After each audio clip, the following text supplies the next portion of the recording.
Wait for tutorial. প্রথমে আমরা ভিডিওটা ক্যাটকাপে ইনপুট করে নিব। ক্যাপকাটে ইনপুট করার পরে আমরা ফিল্টারে চলে যাব।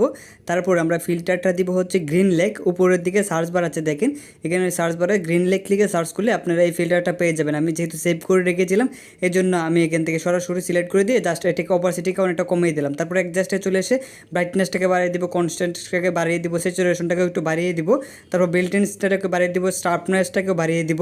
এরপরে আমরা হিউ এল এগিয়ে আমরা শুধু গ্রিনটাকে একটু অ্যাডজাস্ট করে দিব। দেখেন আমি যেভাবে অ্যাডজাস্ট করছি, জাস্ট আপনারা এভাবে অ্যাডজাস্ট করে দিবেন। ছোট্ট একটা টিউটোরিয়াল, এরকম আপনি টিউটোরিয়ালটা দেখলে এরকম নর্মাল এডিট আপনি করতেই পারবেন। এটা মানে একদম নর্মাল একটা এডিট, এটা ব্যাকগ্রাউন্ডের জন্য অনেক সুন্দর হয় এডিটটা।